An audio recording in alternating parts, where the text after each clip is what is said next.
আজকে আমি ঈশ্বরের বাক্য থেকে দেখব ঈশ্বরের জন্য অপেক্ষা করুন। আমরা জানি যে আমাদের প্রত্যেকের জীবনে কিছু না কিছু সমস্যা থাকে। যতদিন আমরা এই জগতে থাকবো, এই রক্ত মাংসের দেহ নিয়ে আমরা যতদিন এই জগতে থাকবো, ততদিন একটা সমস্যা আসবে, একটা সমস্যা যাবে। আমাদের জীবন বিভিন্ন সমস্যাতে ঘেরা। আমরা আমাদের জীবনে বিভিন্ন সমস্যাকে ফেস করি, কিন্তু আমরা যারা খ্রিস্ট বিশ্বাসী, আমরা যারা প্রভু যীশু খ্রিস্টকে বিশ্বাস করি, আমাদের কাছে ঈশ্বরের বাক্য আমাদেরকে বলে যেন আমরা আমাদের জীবনে প্রত্যেকটা সমস্যা মোকাবিলা করার জন্য, প্রত্যেকটা সমস্যা থেকে উদ্ধার পাওয়ার জন্য যেন আমরা ঈশ্বরের কাছে থাকি এবং ঈশ্বরের জন্য আমরা অপেক্ষা করি। আমেন। আমরা অনেক সময় আমরা দেখি যে আমাদের জীবনে এমন কিছু সমস্যা আসে যেন মনে হয় যে এই মুহূর্তে আমাকে এখান থেকে বেরোতেই হবে, বা আমি কি করে এখান থেকে বেরোবো। অনেক সময় আমরা উদ্বিগ্ন হয়ে যাই, হতাশ হয়ে যাই, নিরাশ হয়ে যাই, আমরা ভেঙে পড়ি, আমরা দুঃখ প্রকাশ করি, আমরা চেষ্টা করি এখান থেকে বেরোবার জন্য। কিন্তু প্রিয় বিশ্বাসী, আমরা যখন প্রভু যীশু খ্রিস্টকে বিশ্বাস করি, আমাদের জীবনে অপেক্ষা করা একটা বিশেষ ভূমিকা রাখে। আমরা আমাদের জীবনে প্রত্যেকটা সমস্যা থেকে নিস্তার পাওয়ার জন্য আমাদের অপেক্ষা করতে হবে। আমেন। আমরা ঈশ্বরের দিকে তাকিয়ে থাকবো এবং আমরা অপেক্ষা করব। আমাদের অপেক্ষা করা একটা গুরুত্বপূর্ণ ভূমিকা রাখে প্রত্যেক খ্রিস্ট বিশ্বাসের জীবনে। আমরা অনেক সময় তাড়াহুড়ো করি, আমরা ব্যতিব্যস্ত হয়ে যাই, আমরা অনেক সময় ঈশ্বরের উপরে নির্ভর না করে, আমরা ঈশ্বরের জন্য অপেক্ষা না করে আমরা নিজেরা অনেক কিছু শক্তি প্রয়োগ করি, আমরা নিজেরা অনেক কিছু করার চেষ্টা করি, আমাদের সমস্যা সমাধান করার চেষ্টা করি। আর দেখা যায় যে সেখানে আরো জটিলতা বেড়ে যায়, সেখানে আরো বেশি সমস্যা তৈরি হয় এবং আমরা আরো বেশি বিপাকের মধ্যে পড়ে যাই। সেজন্য আমরা খ্রিস্ট বিশ্বাস হিসাবে আমাদের জীবনে যতই সমস্যা আসুক, যাই কিছু বাধা বিঘ্ন আসুক, আমরা যেন অপেক্ষা করতে শিখি। আমেন। তো আজকে আমরা দেখবো যে ঈশ্বরের জন্য অপেক্ষা করতে আমাদেরকে শিখতে হবে। আমি অপেক্ষা করব 1 নম্বর, আমি অপেক্ষা করব সাগ্রহে, অর্থাৎ নিজের আগ্রহে আমি অপেক্ষা করব। আমার প্রার্থনার উত্তর পাওয়ার জন্য, আমার সমস্যা সমাধানের জন্য, আমার আশীর্বাদের জন্য আমি নিজে থেকে আমি ঈশ্বরের কাছে অপেক্ষা করব। আমরা রোমিও তার 8:23 পদ আমরা পাঠ করব। রোমিও 8 অধ্যায় 23 পদ। কেবল তাহা নয়, কিন্তু আত্মারূপ অগ্নিমাংস পাইয়াছি, যে আমরা আপনারও দত্তক পুত্রতার আপন আপন দেহের মুক্তির অপেক্ষা করিতে করিতে অন্তরে আত্মস্বর করিতেছি। দেখুন, এখানে বাইবেল বলছে যে প্রথমত আমরা দত্তক পুত্র, ঈশ্বর আমাদেরকে দত্তক নিয়েছে, আমরা ঈশ্বরের কাছে দত্তক পুত্র, ঈশ্বর আমাদেরকে দত্তক নিয়েছে। আর আমরা জানি যে যখন ঈশ্বর আমাদেরকে দত্তক নিয়েছে, আর এই দত্তক নেবার মাধ্যমে জগতে আমাদেরকে অনেক বাবা মা যাদের সন্তান থাকে না, তারা কি করে? দত্তক নেয়। অনেক সময় সন্তান দত্তক নেয়, যদিও সেই সন্তানের সঙ্গে সেই বাবা মায়ের কোনো রক্তের সম্পর্ক থাকে না, কোনো রক্তের রিলেশন থাকে না। কিন্তু যখন কেউ দত্তক নেয়, আর তখন সেই সন্তানটা কি পায়? সে তার নতুন বাবা মা পায়, সে একটা পরিবার পায়, সে একটা পরিচয় পায়। সে দত্তক পুত্র হওয়ার জন্য সে সেই পরিবারের একজন মেম্বার হয়, সদস্য হয়, এবং সন্তান হিসাবে সে তার বাবার, যে তাকে দত্তক নিয়েছে, সেই বাবার সমস্ত সম্পত্তি সে উত্তরাধিকারী হয়। আমেন। যখন ঈশ্বর আমাদেরকে দত্তক নিয়েছেন, তখন জানতে হবে যে আমরা একটা নতুন পরিবার পেয়েছি, আমরা একটা নতুন পরিচয় পেয়েছি। ঈশ্বর হলেন আমাদের পিতা এবং তার যা কিছু আছে সমস্ত কিছুর অধিকারী আমরা সকলে হয়েছি। আমেন। আর সেই জন্য আমাদের একটা অধিকার আছে, ঈশ্বরের কাছে আমাদের অধিকার আছে। আর তাই আমাদের প্রত্যেকটা সমস্যা থেকে আমাদের মুক্তি পাওয়ার জন্য আমরা কি করছি? আমরা আত্মস্বর করছি। এখানে লেখা আছে যে অপেক্ষা করিতে করিতে অন্তরে আত্মস্বর করিতেছি। আমরা ঈশ্বরের দিকে চেয়ে আছি, আমরা আমাদের পিতার দিকে চেয়ে আছি, এবং আমরা আমাদের জীবনে প্রত্যেকটা সমস্যা থেকে নিস্তার পাওয়ার জন্য আমরা হাহাকার করছি, আমরা আত্মস্বর করছি যে পিতা তুমি আমার দিকে তাকাও। পিতা, তুমি আমাকে সাহায্য করো। পিতা, তুমি আমাকে আশীর্বাদ করো। পিতা, তুমি আমাকে নিস্তার করো। তুমি আমাকে মুক্তি দাও। তুমি আমার পাশে দাঁড়াও। আমরা এইভাবে কি করছি? আত্মস্বর করছি, এবং আমরা ভেতর থেকে আমরা এই আগ্রহ দেখাচ্ছি যে আমি তোমার কাছ থেকে মুক্তি পাওয়ার জন্য আমি সাগ্রহে অপেক্ষা করছি। আমেন।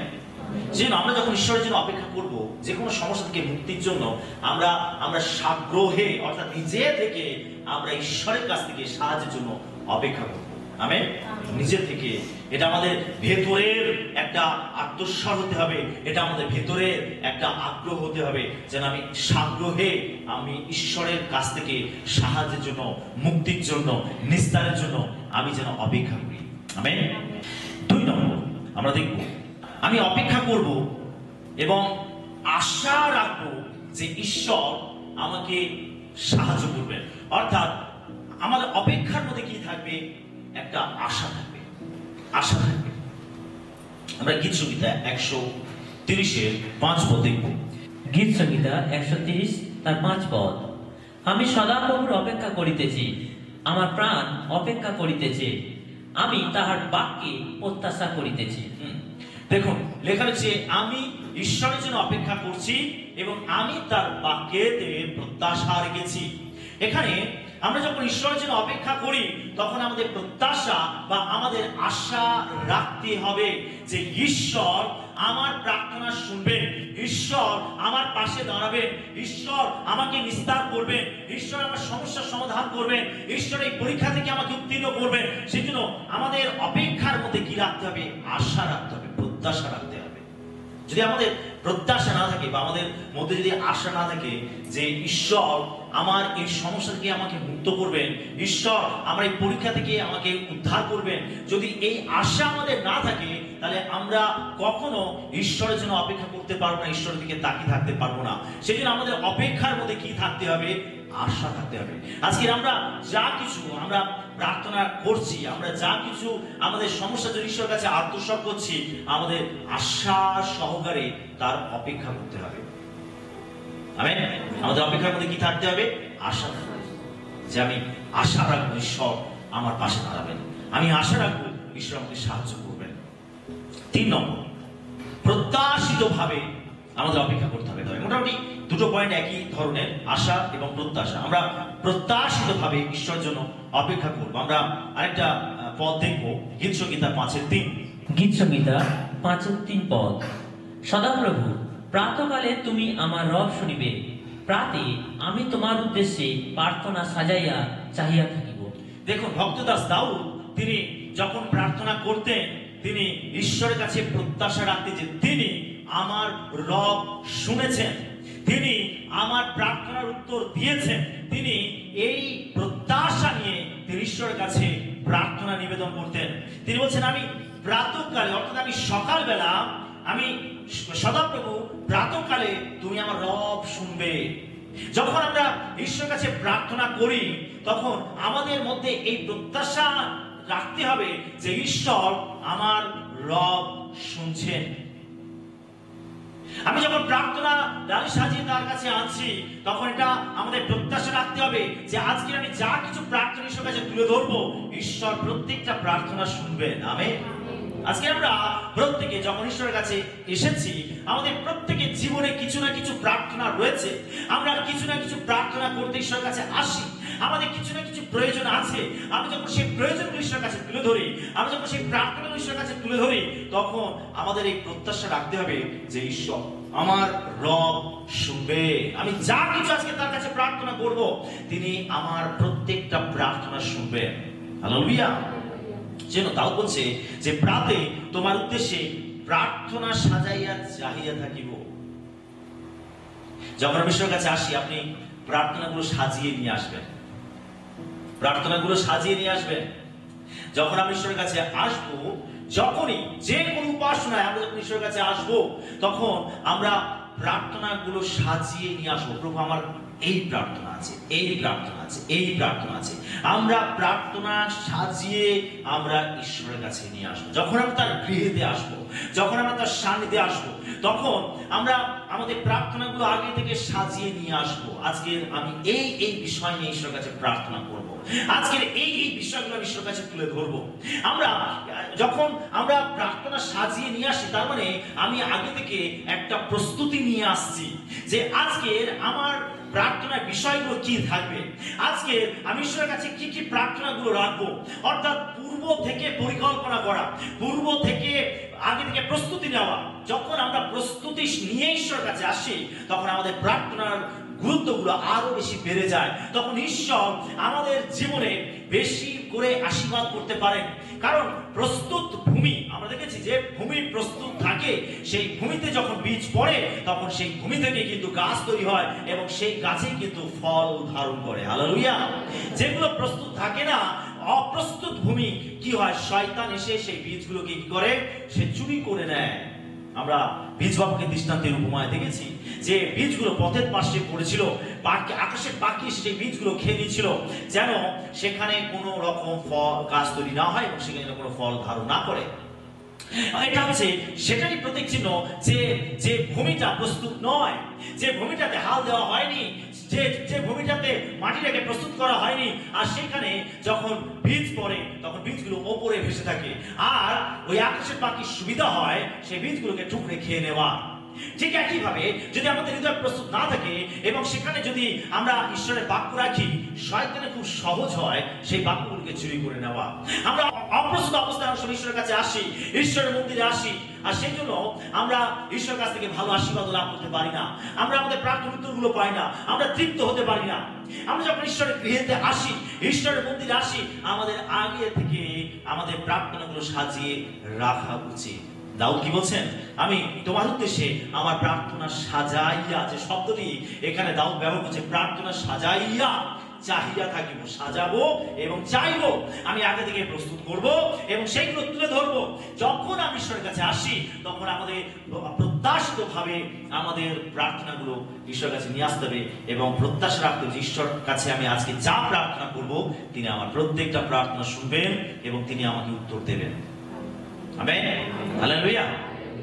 আমরা যখন ঈশ্বর গিয়ে আসবো, আমরা কি করব, কি করণীয় কি, প্রার্থনা সাজিয়ে নিয়ে আসবো, প্রার্থনা সাজিয়ে নিয়ে আসবো। শনিবার রাত থেকে আপনি প্রস্তুতি নেবেন, আমি কাল সকালে ঈশ্বরের গৃহেতে যাব, আর এই বিষয়গুলো নিয়ে আমি প্রার্থনা করব। আমার জীবনে এই সমস্যাগুলো রয়েছে, আমার জীবনে এই কষ্টগুলো রয়েছে, আমার জীবনে এই বাধাগুলো রয়েছে, এগুলো আমাকে খুব ভীষণভাবে আমাকে পীড়িত করছে, আমাকে যাতনা দিচ্ছে। এই বিষয়গুলো আমি যখন কাল সকালে ঈশ্বরের কাছে যাব, তখন এই বিষয়গুলো আমি ঈশ্বরের কাছে তুলে ধরবো। আপনি করে দেখুন, প্রিয় বিশ্বাসী। হালেলুয়া। আপনি আগে থেকে সাজিয়ে নিয়ে আসুন। আমরা সময় ঈশ্বরের গৃহেতে আসি, আমাদের আগে থেকে প্রস্তুতি থাকে না, আর যখন প্রার্থনা করার বিষয় আসে, তখন আমরা চিন্তা করে পাই না যে কি কি নিয়ে প্রার্থনা করব। আমরা ভেবে শেষ করতে পারি না কি কি প্রার্থনা করব। যদি আমরা আগে থেকে প্রস্তুতি নিয়ে আসি, আমাদের প্রার্থনা আরো বেশি শক্তিযুক্ত হবে, আমাদের প্রার্থনার মধ্যে আমরা আরো বেশি ঈশ্বরের আশীর্বাদ লাভ করতে পারবো। সেজন্য আমাদের আগে থেকে প্রার্থনা সাজিয়ে ঈশ্বরের কাছে নিয়ে আসতে হবে। Amen, hallelujah. 4 নম্বর, আমাদের অপেক্ষা করার মধ্যে কি থাকবে, ধৈর্য থাকবে। আমরা গীত সংহিতা 37:7 পদ পড়ব। গীত সংহিতা 37:7 পদ। সদা প্রভুর নিকটে নীরব হও, তাহার অপেক্ষায় থাকো। যে আপন পথে কৃতকার্য হয়, তাহার বিষয়ে, যে ব্যক্তি কুসংকল্প করে, তাহার বিষয়ে রুষ্ট হইও না।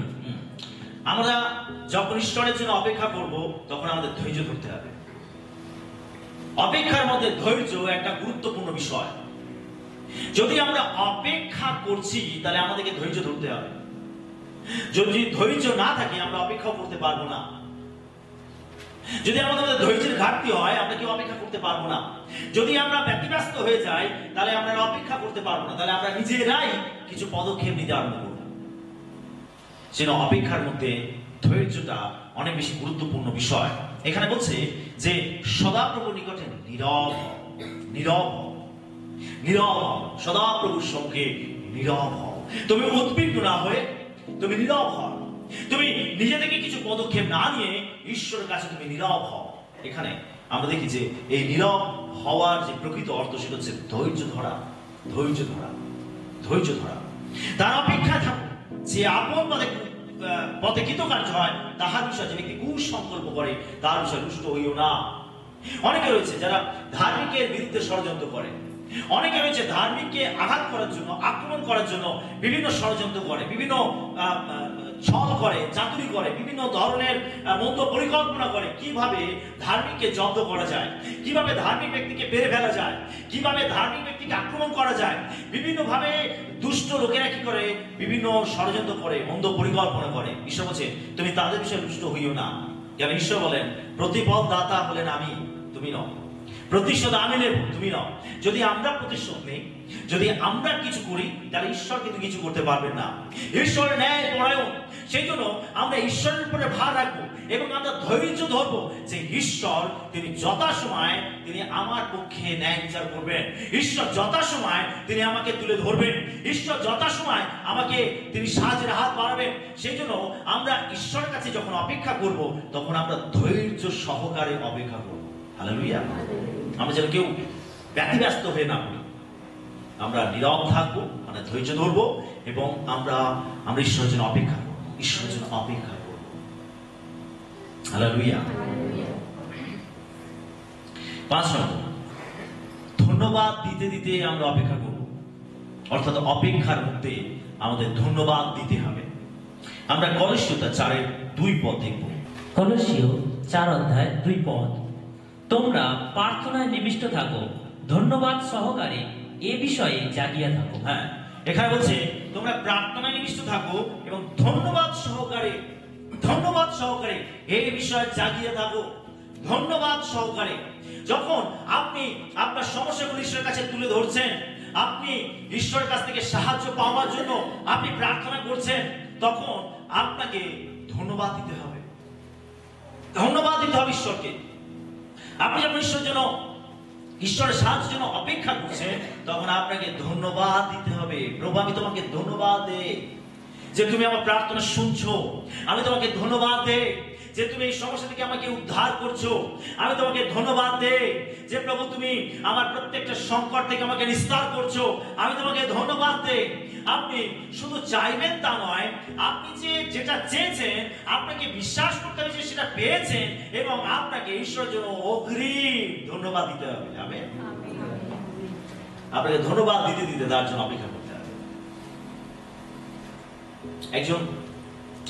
একজন মহিলা, আর তিনি জানতে পেরেছেন যে তার ব্লাড ক্যান্সার রয়েছে।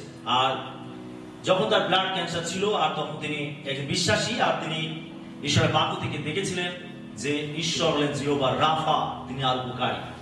তিনি ঈশ্বরের বাক্য থেকে দেখেছিলেন যে আমরা যা চেয়েছি তা পেয়েছি। আর তিনি যখন ঈশ্বরের কাছে আসতেন, তিনি প্রত্যেক দিন তিনি একটা জিপসি তার কাছে ছিল, আর সেই জিপসিটা বাজিয়ে আর তিনি ঈশ্বরের কাছে প্রার্থনা করতেন এবং ঈশ্বরকে ধন্যবাদ দিতেন যে প্রভু তুমি আমাকে সুস্থ করেছো, তুমি আমাকে সুস্থ করেছো, এই কঠিন রোগ থেকে তুমি আমাকে সুস্থ করেছো, আমি তোমাকে ধন্যবাদ দিই। এইভাবে সে প্রত্যেক দিন ঈশ্বরের সামনে দাঁড়াতো আর ধন্যবাদ দিত। কিন্তু তখনও তার শরীরের মধ্যে, তার ব্লাডের মধ্যে সেই ক্যান্সারের জার্মস রয়েছে।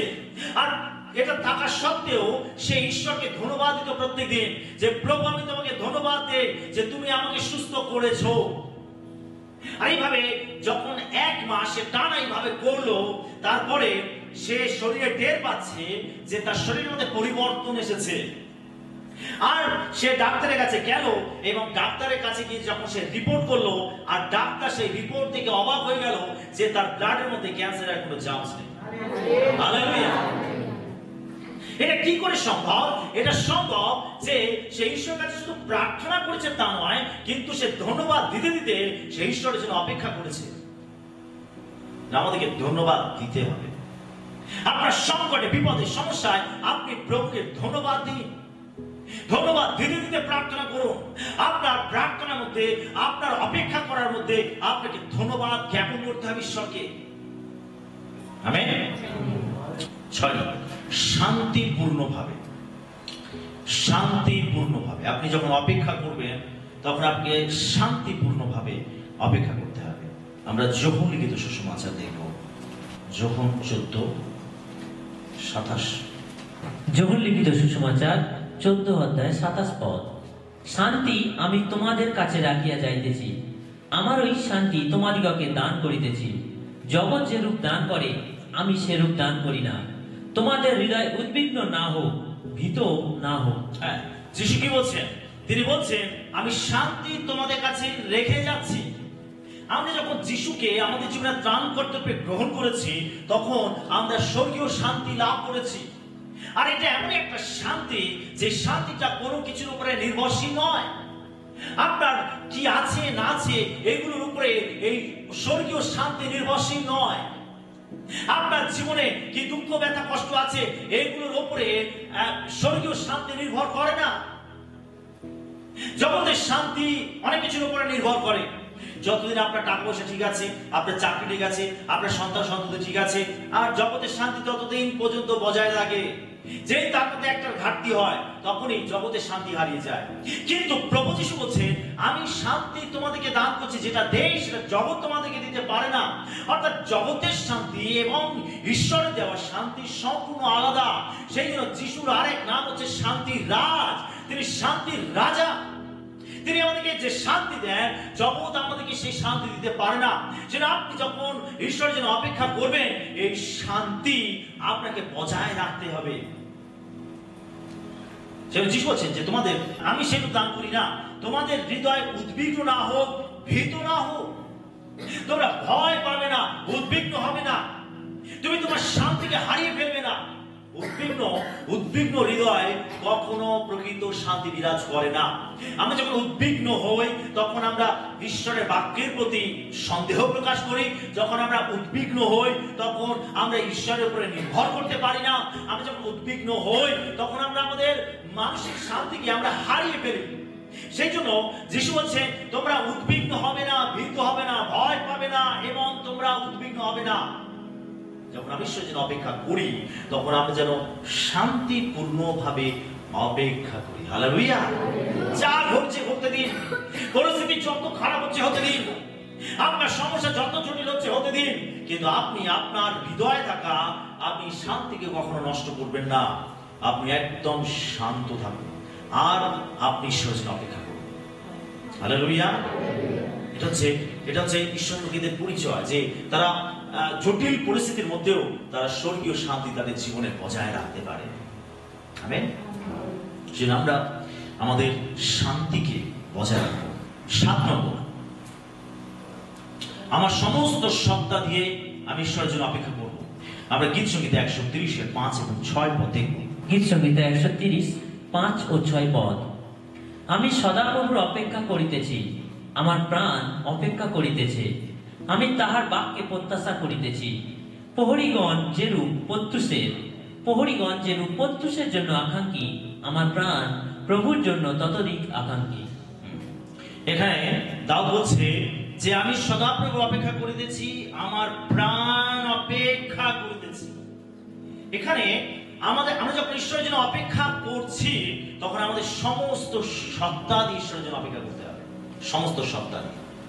সমস্ত সত্তা দিয়ে আপনার দেহ প্রাণ আত্মা দিয়ে আপনাকে ঈশ্বরের জন্য অপেক্ষা করতে হবে। আপনার সমস্ত সত্তা দিয়ে ঈশ্বরের জন্য অপেক্ষা করতে হবে। যে ঈশ্বর আমাকে নিস্তার করবেন, ঈশ্বর আমাকে উদ্ধার করবেন, ঈশ্বর আমার সমস্যার সমাধান করবেন, আপনাকে সমস্ত সত্তা দিয়ে আপনাকে অপেক্ষা করতে হবে। হালেলুয়া। যে ঈশ্বর আমাকে নিস্তার করবেন, সমস্ত সত্তা দিয়ে আপনাকে অপেক্ষা করতে হবে। এখানে একজন প্রহরীর সঙ্গে এই অপেক্ষা করার বিষয়টাকে তুলনা করা হয়েছে। প্রহরী যারা পাহারা দেয়, যারা গার্ডের কাজ করে, যারা নাইটে গার্ডের কাজ করে, দেখবেন তারা অপেক্ষা করে কখন সকালটা হবে, আর আমার যে দায়িত্ব আমি হ্যান্ড ওভার করে আমি নিশ্চিন্ত হব। একজন প্রহরী সে প্রত্যুষের জন্য অপেক্ষা করে। আর এই প্রহরীর সঙ্গে তুলনা করা হয়েছে, সে তার সমস্ত সত্তা দিয়ে সে কি করে? পাহারা দেয়।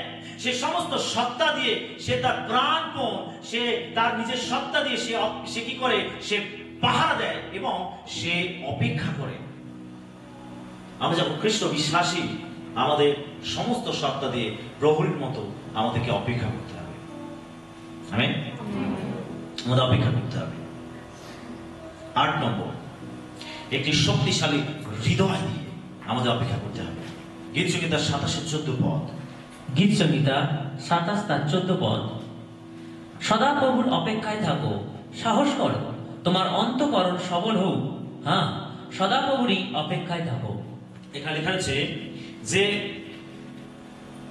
সদাপ্রভুর অপেক্ষায় থাকো, সাহস করো, তোমার অন্তঃকরণ সবল হোক। তোমার অন্তঃকরণ সবল হোক। আপনাকে একটা শক্তিশালী হৃদয় দিয়ে অপেক্ষা করতে হবে। অপেক্ষা করতে গেলে যথেষ্ট শক্তির প্রয়োজন আছে। আর আমাদের বাহ্যিক শক্তি আসে আমাদের অভ্যন্তরীণ জীবন থেকে। আমাদের অভ্যন্তরীণ জীবন, আমাদের আত্মিক জীবন, আমাদের ভেতর থেকে আমাদের বাইরের শক্তিটা আসে। যে শক্তি আমরা বাইরে থেকে দেখতে পাই, সেই শক্তিটার উৎস কোথায়? আমাদের ভেতরে, আমাদের হৃদয়। আমাদের ভেতর থেকে যদি আমরা ভেতরে দুর্বল হই, তাহলে আমরা বাইরেও দুর্বল হব। যদি আমরা ভেতরে মজবুত হই, তাহলে আমরা বাহ্যিকভাবে মজবুত হব। একজন খ্রিস্ট বিশ্বাসী সে ভেতর থেকে মজবুত থাকে। সেই জন্য বাইরে থেকে যখন আঘাত তার উপরে আসছে পড়ে, সে ভেঙে পড়ে না, কারণ সে ভেতর থেকে স্ট্রং। আমি যখন ঈশ্বরের জন্য অপেক্ষা করব, তখন আমাদের হৃদয়ের শক্তি দিয়ে আমাদেরকে অপেক্ষা করতে হবে। তার মানে অপেক্ষা করতে গেলে আপনার ভেতরের শক্তির প্রয়োজন আছে। আমাদের ভেতরের শক্তির প্রয়োজন আছে। যদি আমরা ঈশ্বরের জন্য অপেক্ষা করতে চাই, আমাদের ভেতরের শক্তির প্রয়োজন আছে। আপনি অপেক্ষা করছেন 1 দিন, 2 দিন, 1 সপ্তাহ, 2 সপ্তাহ, 1 মাস, 2 মাস, 4 মাস, 6 মাস আপনি অপেক্ষা করছেন। লোকেরা বলছে না এটা হবে না, লোকেরা বলছে না এটা সম্ভব নয়। কিন্তু আপনাকে বাইরে থেকে লোকেরা এমন ভাবে প্রেসার দিচ্ছে, পরিস্থিতি এমন ভাবে বোঝাতে চাইছে যে না, আপনি এখান থেকে নিস্তার পাবেন না, আপনি এখান থেকে উদ্ধার পাবেন না। আপনি বাইরে থেকে একটা ফোর্স আপনার উপরে এমন ভাবে চেপে বসছে যে আপনাকে ভেতর থেকে এটা মানতে বাধ্য করছে যে হ্যাঁ, এটা এখান থেকে আর বেরোয়া সম্ভব নয়। কিন্তু যদি আপনার ভেতরের শক্তি থাকে, আপনি হৃদয় থেকে আপনি শক্তিশালী হন, তাহলে বাইরে থেকে যতই আপনাকে প্রেসার দিক, আপনি আপনার ভেতরের শক্তি দিয়ে ওগুলোকে ঠেলে সরাবেন যে না, ঈশ্বর তিনি আমার জীবনে অলৌকিক কাজ করবেন। হালেলুয়া। আপনার ভেতরের শক্তি দিয়ে, আপনাকে হৃদয়ের শক্তি দিয়ে ঈশ্বরের জন্য অপেক্ষা করতে হবে। কারণ ঈশ্বরের জন্য অপেক্ষা করতে গেলে আপনার ভেতরের শক্তির প্রয়োজন আছে। অপেক্ষা করা এটা একটা বাহ্যিক বিষয় নয়, এটা একটা জাগতিক বিষয় নয়, কিন্তু অপেক্ষা করা একটা আত্মিক বিষয়। আর সেই জন্য আমাদের আত্মিকভাবে অনেক বেশি শক্তির প্রয়োজন আছে, যারা আমরা ঈশ্বরের জন্য অপেক্ষা করতে পারি। হালেলুয়া। 9 নম্বর, ক্লান্ত না হয়ে অপেক্ষা করতে হবে। আমরা যিশায়া ভাবাদী 40-31 পদ আমরা পাঠ করব। যিশায়া ভাবাদী 40-31 পদ। কিন্তু যাহারা সদাপ্রভুর অপেক্ষা করে, তাহারা উত্তরোত্তর নতুন শক্তি পাইবে। তাহারা ঈগল পক্ষীর ন্যায় পক্ষ সহকারে ঊর্ধ্বে উঠিবে। তাহারা দৌড়িলে শান্ত হইবে না, তাহারা গমন করিলে ক্লান্ত হইবে না। দেখুন, ক্লান্ত না হয়ে আমাদের অপেক্ষা করতে হবে। একটি ঈগল পাখির সঙ্গে তুলনা করা হয়েছে। দেখুন, বলছে যে যারা সদাপ্রভুর অপেক্ষা করে, তারা উত্তরোত্তর নতুন শক্তি পাইবে। অর্থাৎ অপেক্ষা করার মাধ্যমে আমরা শক্তি লাভ করতে পারি। আমরা অপেক্ষা করার মাধ্যমে আমরা শক্তি লাভ করতে পারি। অনেক সময় ঈশ্বর তিনি আমাদেরকে শক্তিযুক্ত করার জন্য, আমাদেরকে ভেতর থেকে শক্তিযুক্ত করার জন্য তিনি কি করেন, অনেক সময় অনেক প্রার্থনার উত্তর তিনি দেরিতে দেন, অনেক সমস্যার সমাধান তিনি দেরিতে করেন। কেন ঈশ্বর তিনি যদি দেরি করছেন, তার মানে তিনি আমাদের জন্য কিছু পরিকল্পনা করছেন। তিনি আমাদেরকে আত্মিকভাবে আরো আগে নিয়ে যেতে চাইছেন, তিনি আমাদেরকে ভেতর থেকে শক্তিযুক্ত করতে চাইছেন। সেই জন্য ঈশ্বর অনেক সময় আমরা যখনই প্রার্থনা করি, ঈশ্বর তখনই উত্তর দেন না। যদি ঈশ্বর দেরি করছেন, তার মানে ঈশ্বর আমাদের জন্য কিছু পরিকল্পনা করছেন, তিনি আমাদেরকে আরো বেশি শক্তিযুক্ত করতে চাইছেন। সেই জন্য বাইবেল আমাকে বলছে, যারা সদাপ্রভুর জন্য অপেক্ষা করে, তারা উত্তর নতুন শক্তি পাবে। অপেক্ষা করার মাধ্যমে আপনি আত্মিক শক্তি লাভ করবেন। হালেলুয়া। আপনি অনেক প্রার্থনা করেছেন, হয়তো সেই প্রার্থনার উত্তরগুলো এখনো পাননি।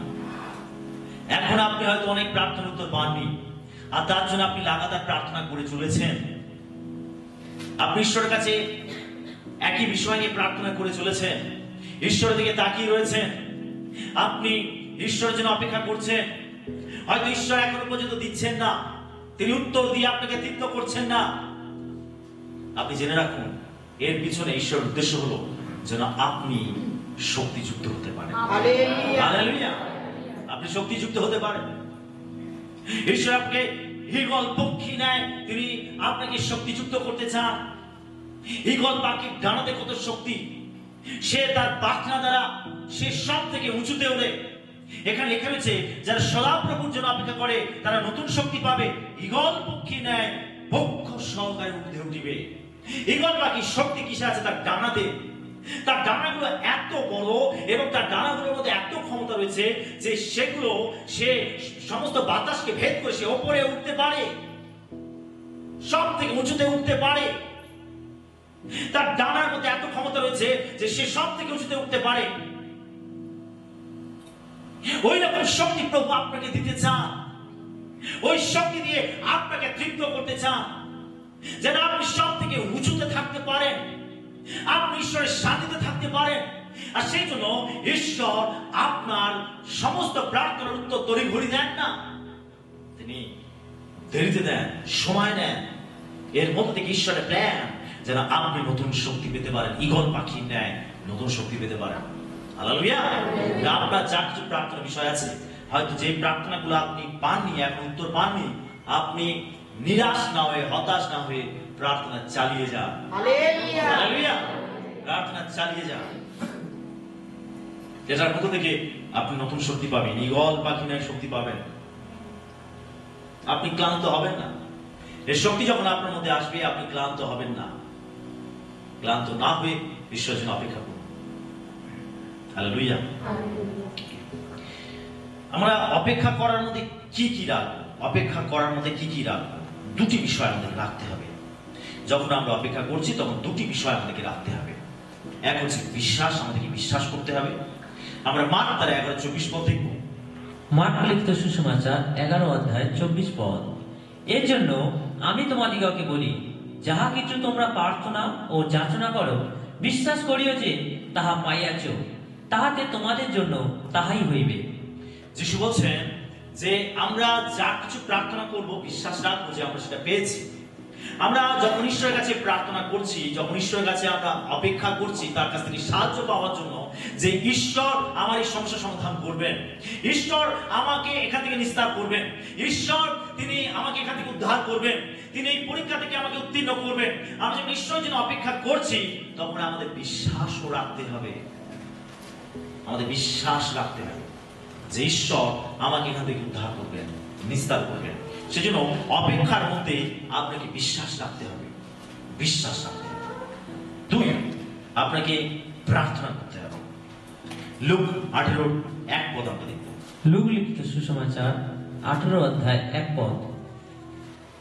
আর তিনি তাহাদিগকে এইভাবে একটি দৃষ্টান্ত কহিলেন যে, তাহাদের সর্বদা প্রার্থনা করা উচিত, নিরুৎসাহ হওয়া উচিত নয়। তাদের সর্বদাই প্রার্থনা করা উচিত। আপনি নিরুৎসাহিত না হয়ে আপনি ক্রমাগত প্রার্থনা করে যাবে, এটা আপনাকে করতে হবে, বিশ্বাস করতে হবে এবং আপনাকে প্রার্থনা করে যেতে হবে। আপনার অপেক্ষা করার মধ্যে এই দুটি বিষয় রাখতে হবে। যদি আপনি চাইছেন যে ঈশ্বর আমাকে একটা ভালো চাকরি দিন, তাহলে আপনাকে বিশ্বাস সহকারে আপনাকে ক্রমাগত প্রার্থনা চালিয়ে যেতে হবে। দেখবেন ঈশ্বর আপনাকে প্রার্থনা উত্তর তৃপ্ত করবে। আমেন। যে কোন বিষয়, একটা জাস্ট উদাহরণ দিলাম। আপনি যেটাই চাইছেন, আপনি যেটার জন্য ঈশ্বরের কাছে অপেক্ষা করছেন, তার কাছে আসছেন, জানু পাচ্ছেন, আপনাকে দুটো জিনিস রাখতে হবে। এক হচ্ছে বিশ্বাস এবং দুই হচ্ছে প্রার্থনা। আপনাকে বিশ্বাস রাখতে হবে যে ঈশ্বর আমাকে এখান থেকে নিস্তার করবেন এবং আপনাকে তার জন্য ক্রমাগত প্রার্থনা চালিয়ে যেতে হবে। দেখবেন ঈশ্বর আপনাকে উত্তর দিয়ে তৃপ্ত করবেন। জর্জ মুলার, আমি একদিন লাইভে বলছিলাম, জর্জ মুলার একজন ব্যক্তির পরিবর্তনের জন্য কত বছর প্রার্থনা রেখেছিলেন? কার মনে আছে? 30 বছর। 30 বছর।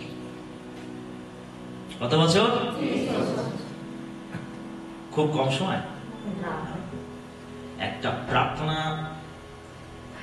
চালিয়ে যাওয়া 30 বছর, একটি বিষয় নিয়ে প্রার্থনা চালিয়ে যাওয়া 30 বছর, এটা কোনো যোগ নয়, এটা কোনো মজার বিষয় নয়। কতটা বিশ্বাস, কতটা ধৈর্য প্রয়োজন, এবং ঈশ্বরের জন্য অপেক্ষা করা যে ঈশ্বর তিনি তাকে পরিবর্তন করবেন। কোন একজন বিশ্বাসী তাকে জিজ্ঞাসা করেছিল যে আপনি যে ব্যক্তির জন্য দীর্ঘ 30 বছর ধরে প্রার্থনা করছেন বা করেছেন, আপনি সেই প্রার্থনার উত্তর কি পেয়েছেন? তিনি বলেছিলেন হ্যাঁ, তিনি পরিবর্তন হয়েছেন। সাধু সুন্দর সিং তার বাবার পরিবর্তনের জন্য 14 বছর প্রার্থনা করেছিলেন। 14 বছর। একজন ব্যক্তিকে পরিবর্তন করার জন্য 14 বছর প্রার্থনা করেছেন, একজনকে পরিবর্তন করার জন্য 30 বছর প্রার্থনা করেছেন। আমাদের কতটা ধৈর্য ধরার প্রয়োজন আছে?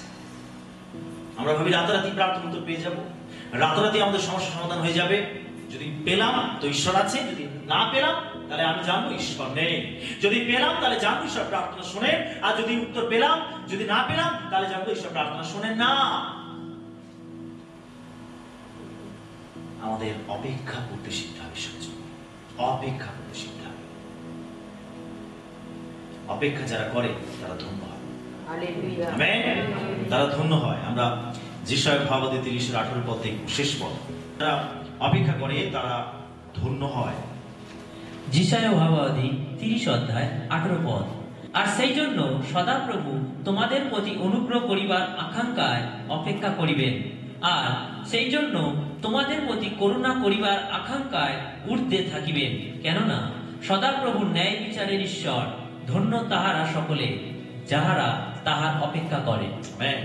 দেখুন একদম শেষ লাইনে লেখা রয়েছে, ধন্য তাহারা সকলে যাহারা তাহার অপেক্ষা করে। যারা ঈশ্বরের জন্য অপেক্ষা করে তারা ধন্য ব্যক্তি হয়। আপনি ধন্য হবেন যখন আপনি ঈশ্বরের জন্য অপেক্ষা করবেন। আপনাকে অপেক্ষা করতে শিখতে হবে। আপনি যদি অপেক্ষা করেন, আপনি দেখতে পাবেন ঈশ্বরের অলৌকিক হাত। আপনি যদি অপেক্ষা করেন, আপনি দেখতে পাবেন ঈশ্বরের আশীর্বাদ। আপনি ধন্য ব্যক্তিতে পরিণত হবেন যে আপনি ঈশ্বরের জন্য অপেক্ষা করেছেন। আপনি ধন্য ব্যক্তি হবেন যদি ঈশ্বরের জন্য অপেক্ষা করেন। কি আমরা অপেক্ষা করবো ঈশ্বরের জন্য? হালেলুয়া। যদি আমরা অপেক্ষা করি তাহলে আমরা ধন্য হতে পারবো। অপেক্ষা করতে হবে, অপেক্ষা করতে হবে।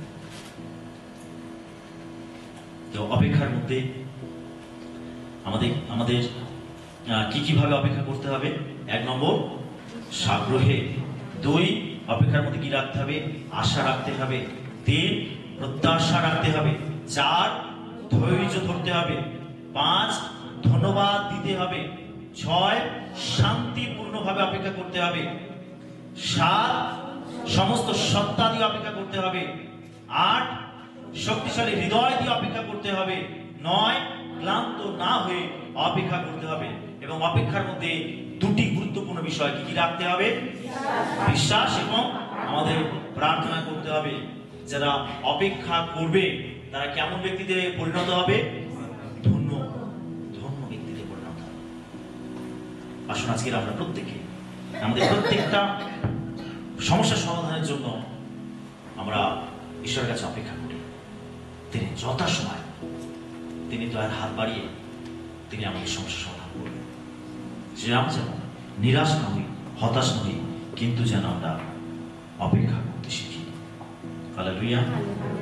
ঈশ্বর তার বাক্যে আমাদেরকে আশীর্বাদ।